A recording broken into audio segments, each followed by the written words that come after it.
Hey, how's it going guys? I'm Ruse and welcome back to my channel. I hope you are doing well. This week we got another cards adjustment. Jeez, Net has been really busy.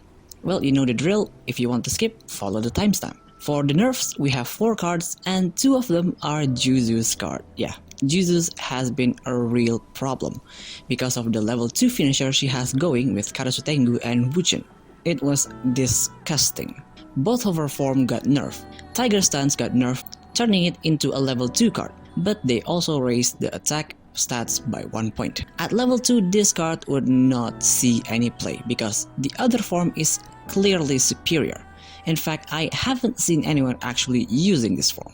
Dragon Slaying Force on the other hand was a stupidly powerful card because it has huge stats and it even has haste and soaring. You can easily deal 12 damage flat without any stats boost. Combine this with Karasutengu Blade of Justice, and if you buff Juzu with her Holy Staff, you can easily OTK. The nerf only cut down the stats by 1 point. I don't think that would have made much difference, but it would reduce the OTK potential. Then we have Wuchen Double Strike Combat card. It got nerfed, but they just switched the attack and shield amount.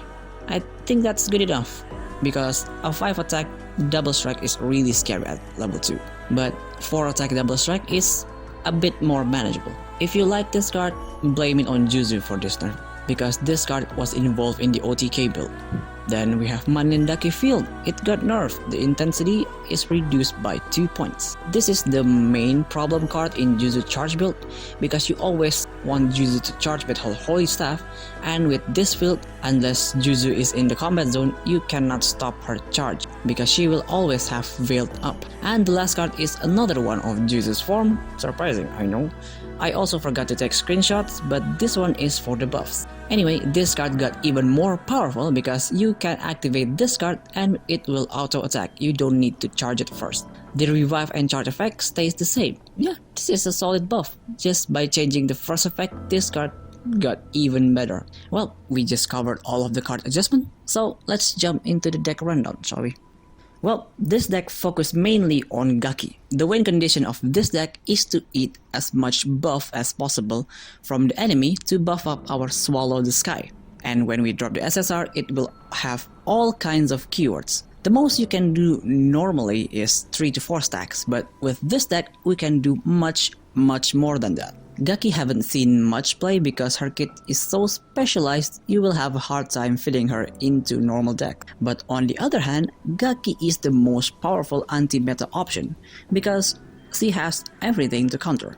She eats field, shields and forms, and even stats boost. Hell, she can even eat your own card to buff herself.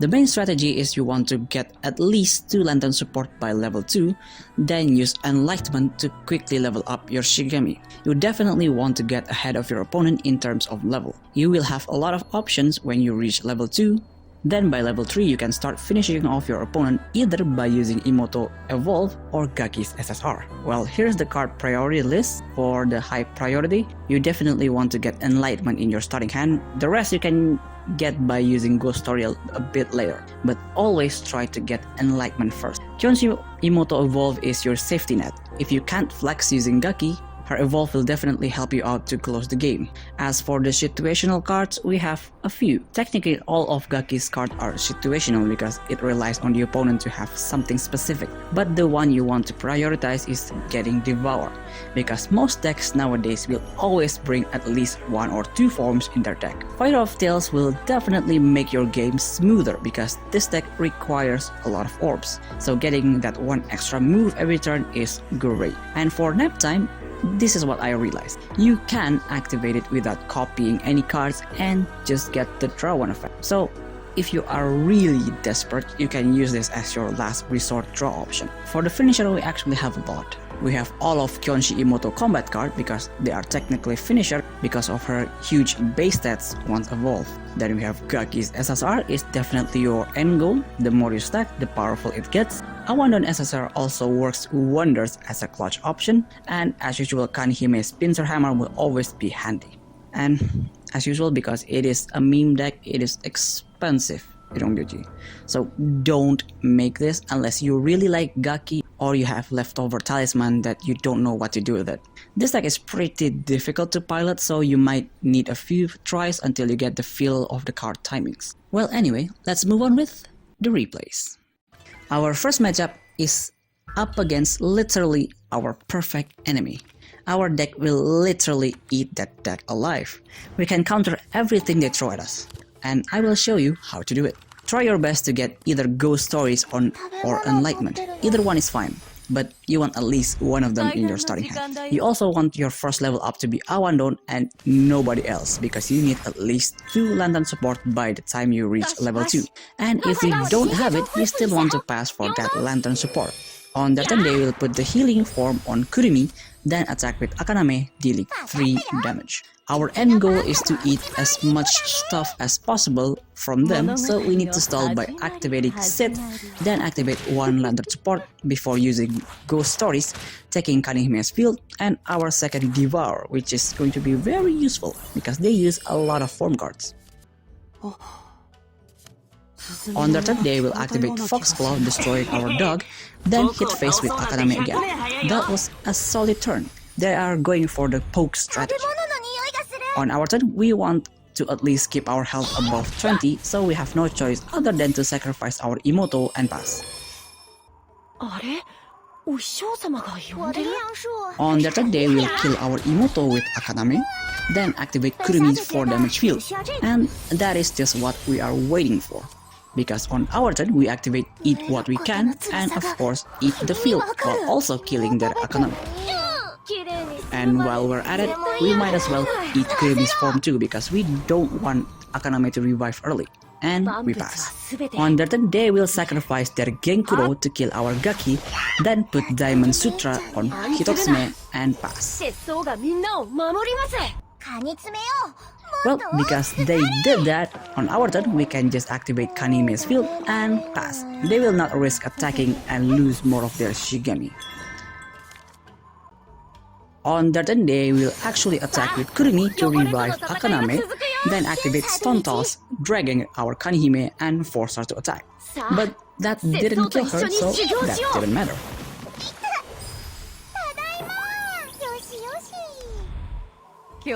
On our turn, we put Fire of Tails on Awandon.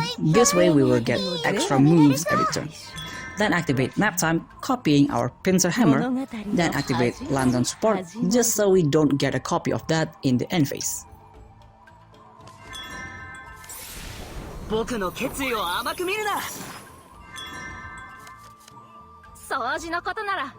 On their turn, they will just attack with Akaname and pass. That was a pretty passive turn, probably preparing for the level 3 turn.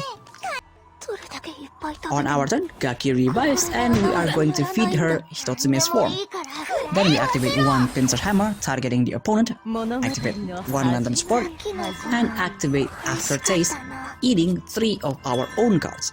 We drew the Evolve that will play a big role later.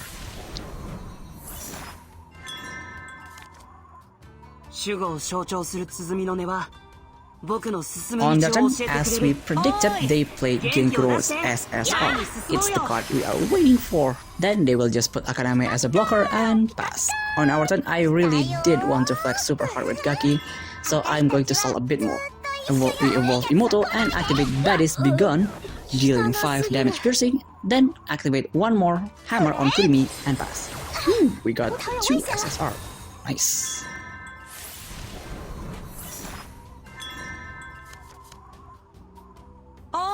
On their turn, they activate another one of Genkuro's SSR, then Modus Blessing, killing our Imoto and restore 6 health and pass. I'm afraid that will not be enough to stop us.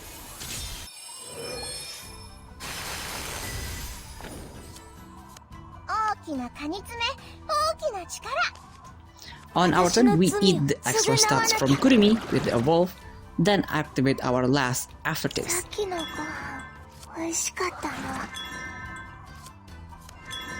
Then we activate 1 Lantern Support and eat Akaname 2 before passing. Yep, this is definitely more than enough.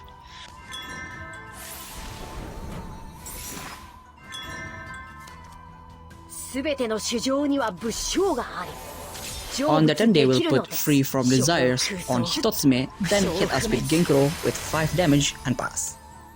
On our turn, they think they can stall us with that form, but we'll prove them wrong. We put Swallowing the Sky with 11 buffs, then hunt their Genkuro. This attack contains all kinds of keywords, including Haste, Double Strike, and Fatal. We didn't quite kill them with the Fatal attack, so we finished them off with 2 Pincer Hammer, and with that, we win the game.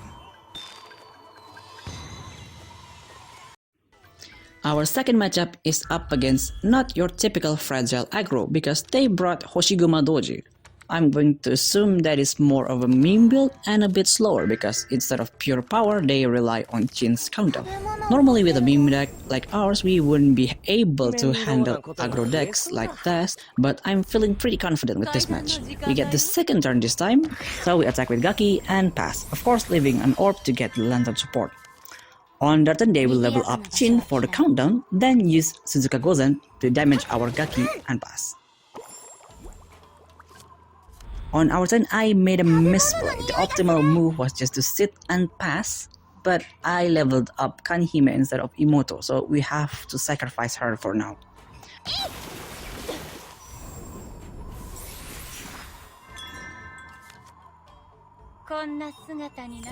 On their turn, they will activate Phantom Frenzy just to kill our Kanihime, then attack with Kyohime dealing 6 damage. They probably thought that level 2 Kanihime would be a problem, that's why they are willing to waste AoE a card just to kill her. But since we didn't have her cards, we are okay. Activate 1 landed support, and then activate Sit to summon a blocker and pass. This is what you should be aiming for every game. This is your optimal level 2 move. On their turn, they will activate Hoshiguma's spell to give Enrage to Imoto, then evolve Chin.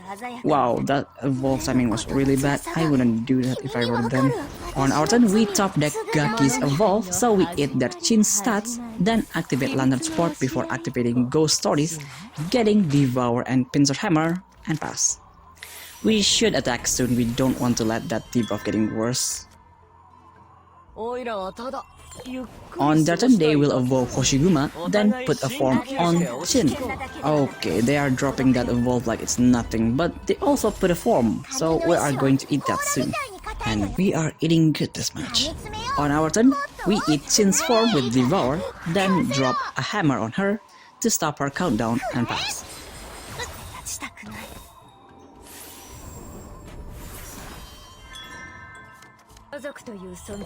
On their turn, they put the fragile immunity form on Suzuka Gozen, then activate Unprecedented to kill our tomato and pass.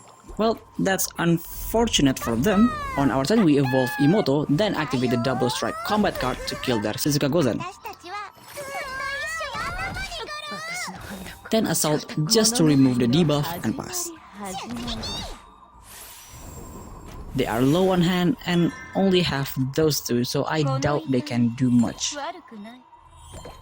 On their turn, they will sacrifice Kyohime to remove our Imoto, then drop another Hoshiguma evolve and pass. If they think that's going to stop us, they are wrong.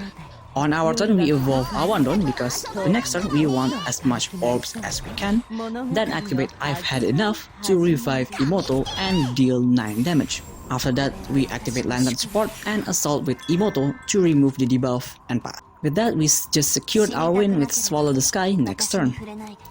On their turn, they will activate 2 Feather Regrow to draw 2 cards and trigger her countdown 2 times. That would be pretty scary if they have Suzuka Gozen, but since they don't, that didn't mean anything. On our turn, we activate Pincer Hammer on Chin. Luckily, the extra damage will hit her. Then we activate Dreams Have Everything, activate 2 Lantern Support so that the field only copies Gaki's card, then attack with Imoto, dealing 6 damage and pass. I want to flex a bit more, that's why I'm stalling just a little bit more. On their turn, they put the fragile immunity form again, then activate Light and Shadow. That will kill our Imoto and heal them by 3 points. That is literally the perfect situation.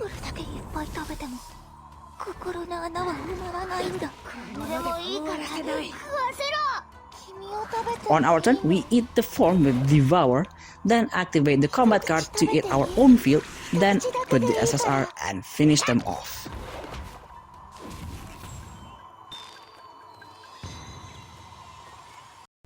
Well, that's all for today's video. I certainly hope you enjoyed it. Let me know down in the comments who should I do next, and if you want to support the channel, I have Patreon and Ko-Fi links down below. And as usual, if you have any kind of feedback, leave it down in the comments, and see you next video. Bye!